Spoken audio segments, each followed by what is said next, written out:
first off, I have to thank you because I'm not sure if you know how much you impacted me at the speaking event I did 2 years ago, because I did this talk at One Last Talk for Philip McKernan, and I analyzed the whole talk in my head for hours and hours and days and months and years, and then I delivered it, and you came up to me and you said, that was a phenomenal talk. Do you do this? I said, no, I do it once in a while. And you said there's so many different layers how you tied stories and interweave these stories in between. And that was the basis of my confidence to move forward with this bus. Oh, wow. Thanks, man. So, Thank you. Oh, get in here. Yeah. I love it. So, like, I don't know if you... I wanted to give you I had no idea. Yeah. No, that means the world to me. Yeah, because I'm so glad. I know you do this for a living. I do, yeah. Yeah. And I've been pushing myself, and I messaged you a couple times saying, okay, I'm going to do more speaking events, and I'm working my way towards my goal, which is doing this full time, obviously. Love it. But I just want to thank you for that. Oh, it's my pleasure. It's my pleasure. Yeah, I remember very vividly your talk and the energy and the passion and the courage that you brought to the table, and your ability to weave your story, which, respectfully, some people could look at it and go, with humor and like, hey, look, it turned out all right, and to own it, like to be like, we're doing this interview in a bus, like that was the punchline, and by the way, I'm just gonna own it, was inspiring. So kudos to you, and I'm thrilled to be here. Like when you mentioned that you were coming and gonna be at the event, it was so funny, right? It was like, it was just like sweet, and it's like, hey, you want to come on the bus? I was like, of course I want to come on the bus. Are you kidding me? Absolutely. So I'm thrilled to be here. Thank you. So what was your history before you did speaking? My history's been incredibly eclectic. So I started out as, studied government in undergrad. Then I went to law school. Okay. I did business consulting for a while. Then I was a criminal defense lawyer for a few years. Wow. Then I went to, and before I had done that, I had worked at the White House and the Secret Service and the CIA. Holy crap. And then I went and taught at the postgraduate collegiate level. And then I went to run a division of a promotional products company. Then I started an ad agency. Ran that for 15 years, and then started becoming a full-time speaker. So now I'm a full-time speaker, travel around about 2 weeks out of the month, giving keynotes and workshops here, there, and everywhere, and absolutely love it. What's the best part? I'd say that, to be candid, there's a bunch of awesome parts. Narrowing it to one is difficult, but the top ones that come to mind are I get to bring my family along with me 70% of the time. Wow. So I'm married. I've got 2 boys, 4.5 and 2.5. They come with me. So I'm on the road a lot. And some people, when they hear, they're like, wait, you're a dad and you're on the road that much, you might want to be reevaluating your choices. And I'm like, I go give a speech and then I go back to the swimming pool where my kids are playing. So you work one day a week, right? Yeah, exactly. You're focused, like you're mentally you're working harder. Yeah. Oh, totally. Yeah. I mean, and it's like to me, work and play are so closely aligned that it's hard for me to separate them out. So I love that. I love speaking. I love getting the chance to connect with the audience. And the message of what I speak on is how to create remarkable experiences for your customers. So the idea of hopefully raising the bar for customer experience on the planet is kind of a big, fun mission that ideally benefits everyone.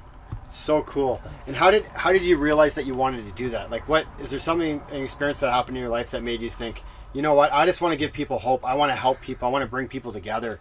Where did that come from? Well, I always enjoyed speaking. So I was on the high school speech and debate team and that kind of thing. And I grew up, my dad's a criminal defense lawyer. So I grew up, if I was going to go out on Friday nights, making my case to the judge and jury and executioner about why I wanted to go out. So giving speeches was something that felt very comfortable. Mm-hmm. I didn't really know you could earn a living at it until much later in life, and started doing some speeches here and there for clients of my ad agency.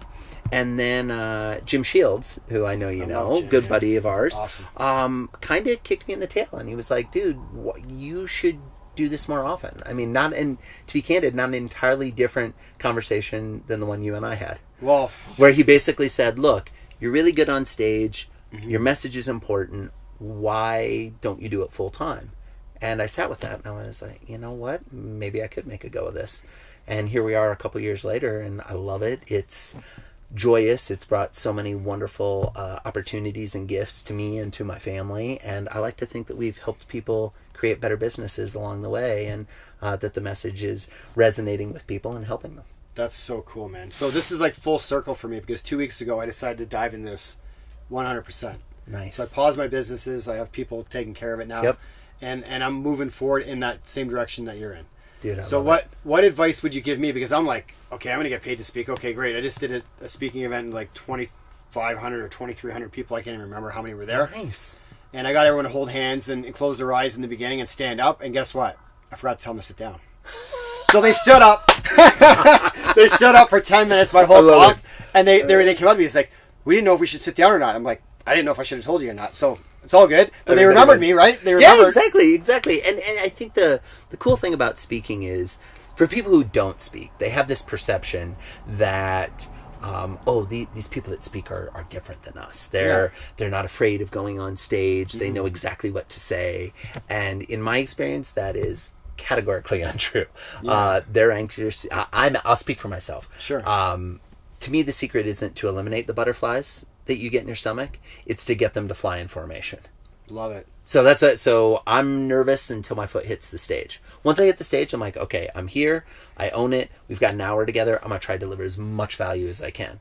But in that time leading up to it, I'm anxious too. And then I'm also constantly experimenting with things. Like, let's try this with you. I've never given the same speech twice. I never will. That's so cool. Because I want it to be as interesting and as exciting for me as hopefully I'm making it for the audience. Mm-hmm. And if it feels like I'm performing without a net a little bit, they'll catch on to that kind of energy and excitement, hopefully, as well.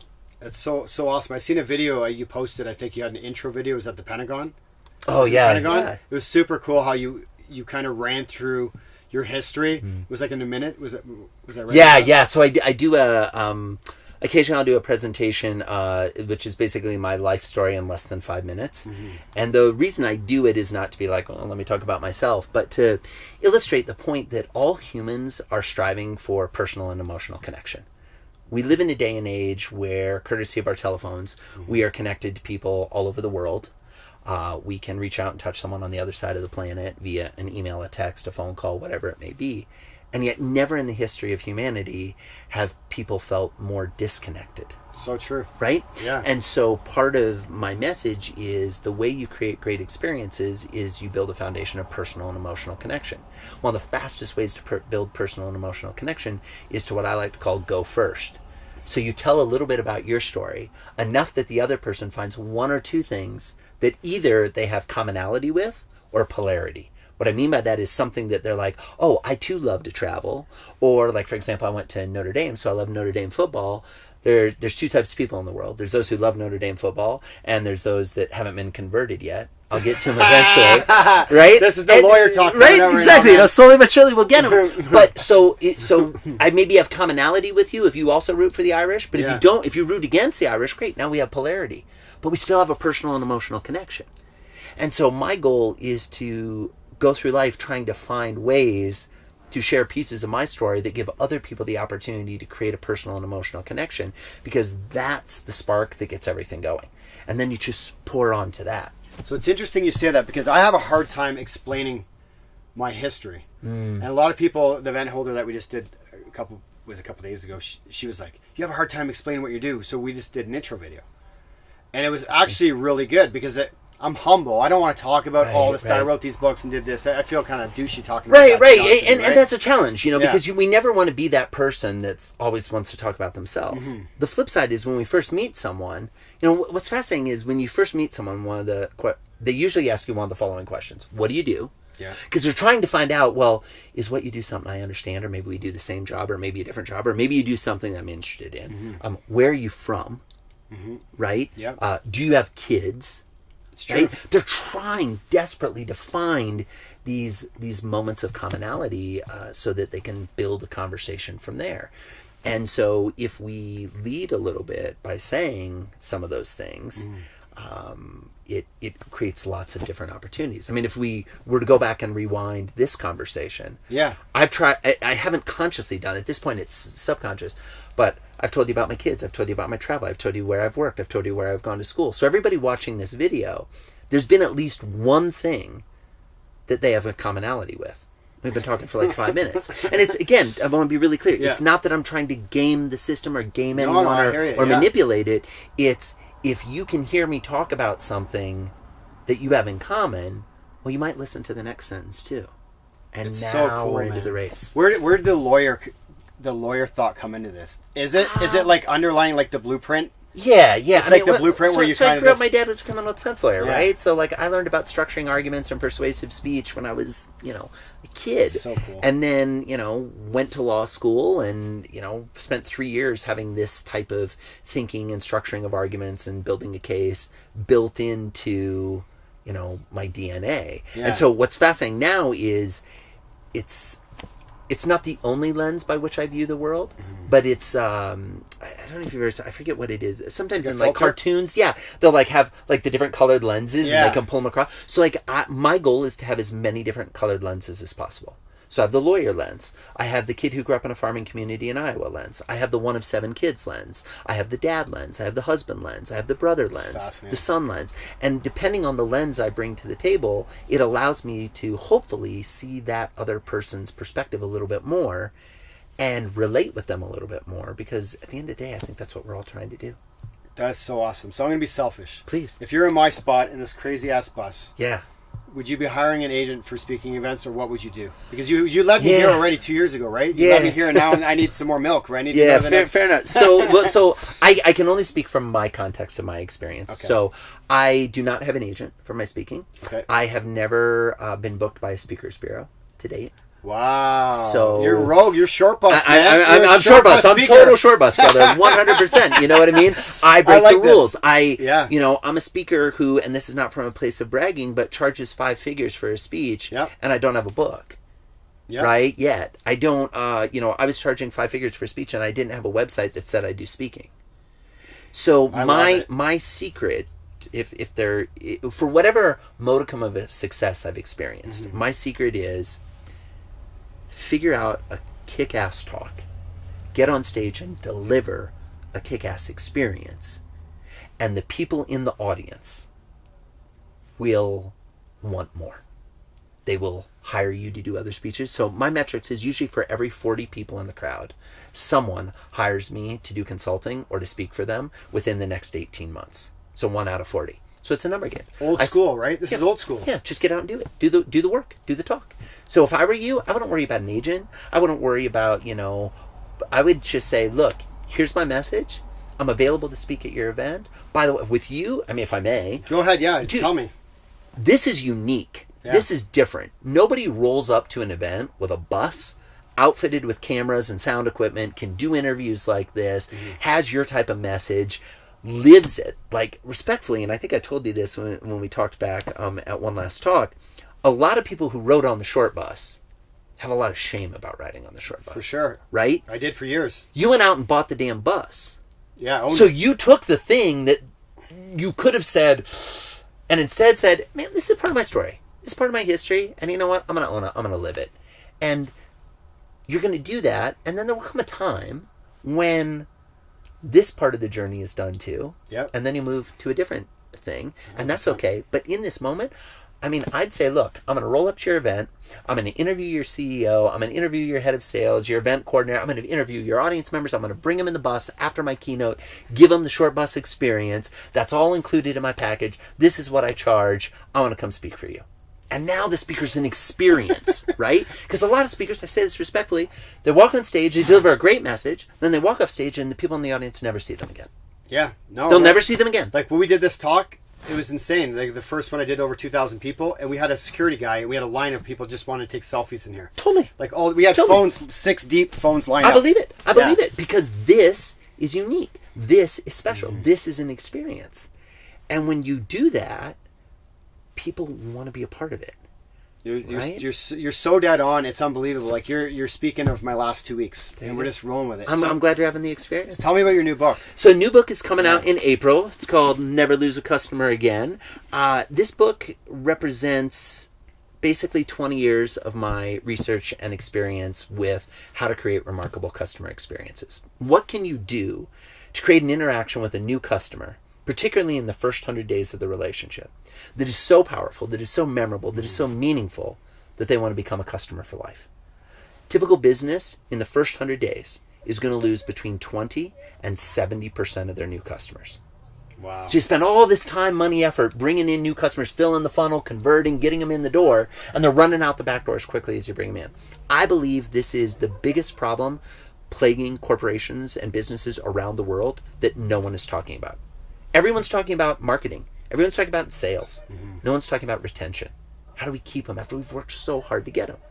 In the book, I outlined the 8 phases a customer would go through in the customer journey, right? With the first one being assess, where they're trying to figure out, do I even want to do business with you? And the last one being advocate, where they're a raving fan telling all their friends about you. The problem is most businesses want you to jump from assess to advocate like the first day. Yeah. Right? And they're like, oh, well, who else do you know that might also have use of our service? And it's like, dude, I haven't even experienced your service or your product myself. I just bought it. I haven't even gotten it out of the box. So and you're including coupon codes to buy another one. So true. And so it's about navigating through the journey, holding their hand. And in the book, there's 46 case studies of companies that are small, so like under 100,000 solo entrepreneur, to companies that are enormous, multi-billion-dollar, international, transnational, hundreds of thousands of employees. And my message is creating customer experience is only limited by your imagination. Has nothing to do with economics, has nothing to do with scale or how many people you have. It's how creative are you at showing your customers that you actually love them and that you care about them. So many people on their website, they say, oh, you become a customer, you're part of our family. Really? Really? Because it doesn't feel like I'm part of your family. It feels like I'm a number, which is not surprising because one of the first things most businesses do is assign that customer a customer number. Wow. We have customers that go, I feel like I'm a number. Well, no kidding. We gave you a number the first day we met you. Yeah. Right? So you're like all in an old school. Totally. Nothing in this book is rocket science. Nothing is new thinking. It's trying to provide a framework and a methodology for the way business used to be run, which is you knew your customer by name. You knew who their spouse was, what their kids' names were. So true. You knew where they grew up. You knew their hopes, their dreams, their fears. And you came to them with products and services that were designed to help them. In the process, they paid you, which helped you and your family. Yeah. But you didn't lead with, how can I squeeze every last dollar out of them? You led with, what do they need and what can I provide? I think that's where we need to get back to, which is why most, especially entrepreneurs, got into business in the first place. And it's like, a lot of entrepreneurs I know have gotten away from it. And to me, or at least what they've told me, people who've read advanced copies of the book, who I've worked with, have said, Joe, you've helped me reconnect with why I got into business in the first place. But when I see it, it's almost like you're getting the farm boy lens on. You guessed it right. 100%. Right? That's 100%. That's farm boy 100%. Stuff. The old school handshake, totally. I'm here to help you. Totally. You need to erect your barn. 100%. Your crop's screwed up, we're coming to help you, bail you out, 100%. Right? 100%. It's funny you should say that. So there's a story that didn't make it into the book that will make it into future talks. When I was a kid growing up, my dad had grown up in a small town called Clare, Iowa, right? Clare was named Clare after County Clare, Ireland, which is where McKernan spends a lot of time, my family's from. Right? So that's where my family was from too. They came to the United States and they created County Clare, this town called Clare. Love it. Right? 246 people. Tiny town. And there was this general store called Donahue's. And when I was a little kid, I could walk into Donahue's, go and get a bottle of Coke in like the old glass bottles, like a little nickel bottle, and it was 10 cents. And Mr. Donahue would say, okay, Joey, I'll put it on your grandpa's tab. And the way Donahue's worked is they would run a tab year long at the general store because farmers only get paid once a year when the harvest comes in. Right? So they'd run a tab year long on the understanding and the expectation that when that farmer took his crops or her crops and got paid for them, that the first place they would stop once they had money was Donahue's, and they'd pay a year's worth of their bills. And Mr. Donahue, to your point, knew the families. He trusted the families. If your crops weren't that good that year, you couldn't pay the whole thing, he'd roll it to the next year. And he'd still take care of you. Cool. And if your harvest was really good that year, you might prepay a little bit to him and say, hey, normally I'm spending $2,000 a year. I'm going to pay you $2,400 and like a little head start. And the community work together. And I think that's what people are so thirsty for. They're craving that sense of community, that sense of connection. And I think the businesses that are going to still be in business 20 years from now are the ones that start building those connections today. So do you have a tip for young entrepreneurs or people that are struggling? Tip for young entrepreneurs and struggling. Let me say this. I've been an entrepreneur since 2001. We're filming this in 2018. 17 years.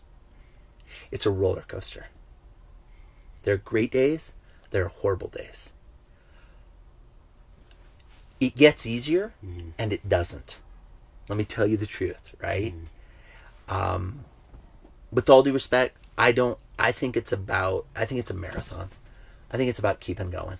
I don't think, I think too many entrepreneurs sprint and burn out. I think too many people get focused on the hustle without, and the sizzle without looking at the substance. I think a lot of entrepreneurs focus on, well, I got to serve, I got the clients, I got to help them, I got to sell more product, without going home and saying, but I have to maintain a relationship with my significant other. Yeah, that's my spouse or a my huge kids. challenge. So my advice would be, love your business, pour your heart into it, give it everything you've got, but don't give it everything. And here's why. It's a business. It's not a person. Save your everything for the people in your life. Don't give so much to your business that you're tapped out at the end of the day and have nothing for the people who love you and support you and encourage you. So that'd be my tip. I know it's a little contrarian to maybe some of the advice entrepreneurs give, but you know what? Like, do it, but don't redline it, because you reach a point where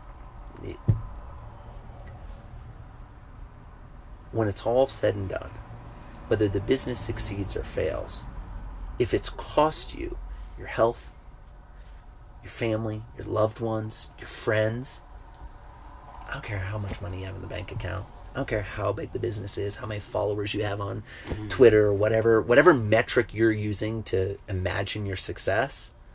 I like the idea of measuring my personal success by how many meaningful connections and relationships do I have. And I know you have matters. You have a shitload of them. I do my best, man. Dude, Thank you. I appreciate that. I talk to a lot of people, and like, I'm just starting this game, but you're like a legend in it. Everyone talks about you very highly, and I'm not trying to kiss your ass, but I it's appreciate the truth. that. I mean, I try, because to me it's a game that I enjoy playing. I have fun, and what's more important to me is the people and the friendships, and you're very kind to say that I inspired you. You inspire me. I mean, I see this setup and I'm like, well, dude, what am I doing to create better videos and like roll in with a bus and an experience? I will drive to Colorado. I appreciate it. That would be awesome. I will drive here just to let you use it. But you know what I mean? It's like, figure out what your thing is, and then constantly be finding ways to keep it interesting and exciting. So yeah, if you don't see me moving forward, you kick my ass. You call me out. No worries, bro. I have no doubt. I mean, what I love about you is from idea to execution is really short for you. Which I love, right? And it's something I picked up on the very first time I met you, and I've watched you do consistently since then. A lot of people get into these loops where they're like, oh, I have an idea, and then they marinate it. Just go try it. For sure. Like, get feedback from the marketplace. See how it works, When you start doing these videos, like, I imagine, I could be wrong, that he'd be like, woohoo, one person watched it. That's awesome, Woo, we got 2 views, And then it's 100, then it's 1,000, then it's 10,000, then it's 100, and it just builds and builds and builds. Too often, the entrepreneurs that we talk to are the ones who are so far away from their origin story that they don't remember the early days. And I work with enough entrepreneurs and startups to know, like, those early days are tough. Yeah. And that's why it's important to maintain the perspective and not judge your life by the highlight reel of someone else's social media postings. It's true. What's interesting is I interviewed Gary Vee here 3 days ago. Yeah, I saw that one, actually. Yeah. And I was like, it was interesting because he was talking about his normal hustle and all this stuff. And I'm like, in my head, I'm saying, like, you're on my bus, dude, right? Like, you're a big wheel, I know that, and you got a big following. Totally. But there's kids that are suffering, and I need to ask you some questions that relate to the kids. So it took me some persuasion, because he's a tough dude, right? He's a tough dude. He's a tough dude. And he's used to having interviewers go at him and not succeed in getting their question answered. What did you think about it, honestly? I think Gary's an interesting guy, right? I think Gary's an interesting guy. He has incredible accomplishments. He's done a ton. If I may separate quickly out of that conversation briefly for a moment, we just heard a talk from someone at One Last Talk who's well-known for a certain persona and a certain image. I hear it, yeah. And a lot of people have an opinion of this person based on what they've read, based on what they've seen, etc. I happen to know this person, have known them for many years, and have known them off stage, and known them in private conversations and over dinners. The thing I really like about Gary is and I don't know him personally well. We've met a couple of times, but if you Yeah. were to say, hey, do you know Joey? He's going to have no idea who you're talking about. There's an extra layer there that if you're willing to go there and he's willing to go there is really special. And my big takeaway from this event we've just been at, One Last Talk, and from all the experience I've had in my life is that we have a vision and a story about people that is usually based on the lens we're looking through. I find it gets a lot more interesting when we try to see the world from their lens and their life experience. It allows us to have a lot more empathy. And I mean, if I could wave a magic wand and give everybody on the planet an extra dosage of one thing, kind of like the old school video games or Dungeons or Dragons, like one character trait, it'd be empathy. Wow. Because if we had more empathy for other people, I think it solves a lot of our problems. Man, you're onto something. You're Thanks, amazing, man. You're an Thanks, inspiration, man. bro. I appreciate your time. Oh, my pleasure. Thank you. Thanks for having me in the Chart Bus. Yeah, This is awesome. man.